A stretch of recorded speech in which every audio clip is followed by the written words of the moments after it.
Hi and welcome to lesson number 3 of section number 12। इस section में जैसे कि हम रिस्क मैनेजमेंट के हवाले से बात कर रहे हैं, तो ये जो लेसन है हमारा ये बात करेगा प्लान रिस्क मैनेजमेंट के प्रोसेस के टेक्निक्स के हवाले से। जैसे कि मैंने आपको पिछले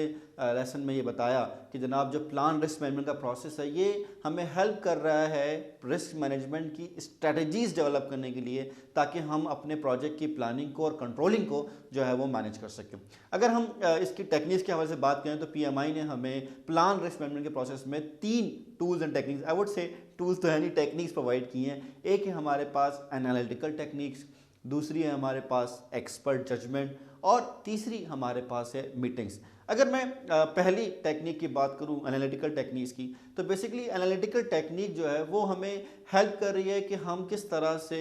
हाई लेवल या प्रिलिमिनरी असेसमेंट करें रिस्क मैनेजमेंट के कॉन्टेक्स्ट के हवाले से कि हमारे प्रोजेक्ट में रिस्क मैनेजमेंट का कॉन्टेक्स्ट क्या है। देखिए जनरली जब मैं प्रोजेक्ट के रिस्क मैनेजमेंट के कॉन्टेक्स्ट की बात करता हूं तो हम कहते हैं कि हमारे पास 2 कॉन्टेक्स्ट हैं। एक जो कॉन्टेक्स्ट है वो है स्टेक होल्डर के हवाले से कि जनाब रिस्क के जो स्टेक होल्डर का रिस्क एटीट्यूड है वो क्या है, और दूसरा जो हमारे पास कॉन्टेक्स्ट आता है वो आता है प्रोजेक्ट का जो स्ट्रेटेजिक रिस्क एक्सपोजर है वो क्या है हमारे पास। अगर मैं पहले कॉन्टेक्स्ट की बात करूं स्टेक होल्डर रिस्क का जो उसका एप्टीट्यूड है उसके हवाले से, तो बेसिकली वो ये है कि हम अपने जो स्टेक होल्डर है उसकी प्रोफाइलिंग कर लें कि जनाब वो जो रिस्क जो स्टेक होल्डर है उसका रिस्क की एपेटाइट क्या है। क्या वो आई वुड से गैम्बलर है या हाई रिस्क टेकर है, या वो जो है बड़ा मोहतात है और हर चीज़ को देख के या समझ के या हर चीज़ को 10 दफ़ा जो है ना वो आई वुड से कि जनाब वो परख के जो है वो चलने वाला है। तो हम ये कहते हैं कि जनाब जो स्टेक होल्डर्स हैं जो प्रोजेक्ट में इन्वॉल्व हैं या डिसीजन मेकर्स हैं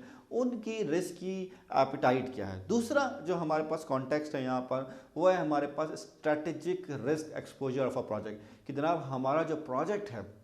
जिसको हमने स्टार्ट किया है इसकी स्ट्रैटेजिक वैल्यू क्या है। अगर हम इसको एनालाइज करने की बात करें तो हम कहते हैं कि जनाब हमारा जो प्रोजेक्ट है उसकी फाइनेंशियल वैल्यू क्या है, या उसकी टेक्निकल इश्यूज़ क्या आ सकते हैं, या एनवायरमेंटल इश्यूज़ क्या आ सकते हैं, या इम्प्लीमेंटेशन के बाद उसके बेनिफिट्स, जो कि पीएमआई नई बात भी कर रहा है कि बेनिफिट्स के एक्सपेक्ट्स क्या हो सकते हैं। जैसे कि रिसेंटली हम हर बार सुन रहे हैं कि जनाब नंदीपुर प्रोजेक्ट जो है वो हमारा जो है वो फेल हो गया है, और गवर्नमेंट कह रही है कि जी हमसे पहले वालों ने फेल किया था, हमने तो इंप्लीमेंट कर दिया जो कहा गया था, और उस पर मजीद बातें चल रही। लेकिन अगर हम देखें जनाब कि ये जो मेगा प्रोजेक्ट्स होते हैं जिसके बारे में हम, जैसे मैं आपको पहले भी बताया कि मैं ऑक्सफोर्ड से मेगा प्रोजेक्ट्स या मेजर प्रोग्राम्स के हवाले से जो है मास्टर्स कर रहा हूँ, तो वहाँ में बताया जाता है कि जनाब जो हमारे एनर्जी प्रोजेक्ट्स हैं इनका कॉस्ट ओवररन जनरली 36% होता है। अच्छा 36% बज़ाहिर शायद बड़ा ना लग रहा हो, लेकिन आप सोचिए बिलियंस ऑफ रुपीज़ या डॉलर्स के प्रोजेक्ट। सिर्फ नंदीपुर के प्रोजेक्ट की बात करें तो 27 बिलियन का प्रोजेक्ट था जो अब 84 बिलियन तक पहुंच गया है। तो आप बताइए कि उसका जो रिस्क एक्सपोजर है वो किस लेवल पर हिट कर रहा है। इनफैक्ट 36% तो शायद इंटरनेशनल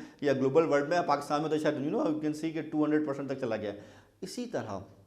हमारे पास जब हम रिस्क की बात करते हैं तो हम ये कहते हैं कि जो हमारा सेकंड टेक्निक है रिस्क की वो है एक्सपर्ट जजमेंट की। जनाब ये नहीं कि मैं जो है ना वो कुल लूँ और मैं बता दूँगा जनाब ये रिस्क होंगे या ये नहीं होंगे। एज अ प्रोजेक्ट मैनेजर मेरा काम ये है कि सब्जेक्ट मैटर एक्सपर्ट से, सीनियर लोगों से जाके, और जो उस प्रोफेशनल एसोसिएशन हैं या और जो लोग रिलेटेड हैं उनसे जाके डिस्कशन करूँ और उनका इनपुट लूँ कि जनाब इस तरह के प्रोजेक्ट्स में क्या रिस्क हमारे पास आ सकते हैं। इनफैक्ट हम बात करेंगे आइडेंटिफिकेशन ऑफ रिस्क में कि हम किस तरह से उसको फर्दर जो है वो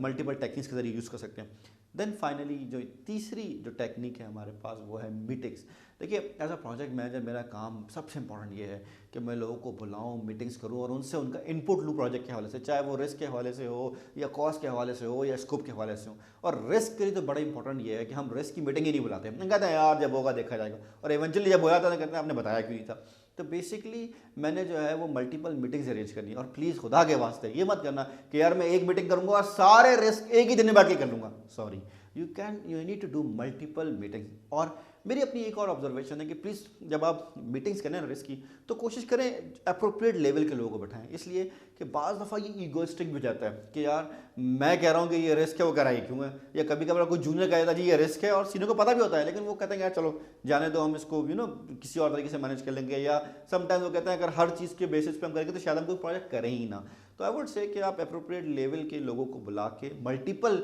मीटिंग्स या मल्टीपल सेशंस में उनके इनपुट्स को, उनके कंसर्न्स को जो आप रिकॉर्ड करें और फिर अपने रिस्क की जो है वो प्लानिंग को परफॉर्म करें। तो हमारे पास जो 3 आई वुड से टेक्निक्स हैं प्लान रिस्क मैनेजमेंट की, ये जो प्लान रिस्क मैनेजमेंट का जो हमने डॉक्यूमेंट बनाना है रिस्क मैनेजमेंट प्लान, उसके लिए वो क्या है, analytical techniques, meetings and expert judgement.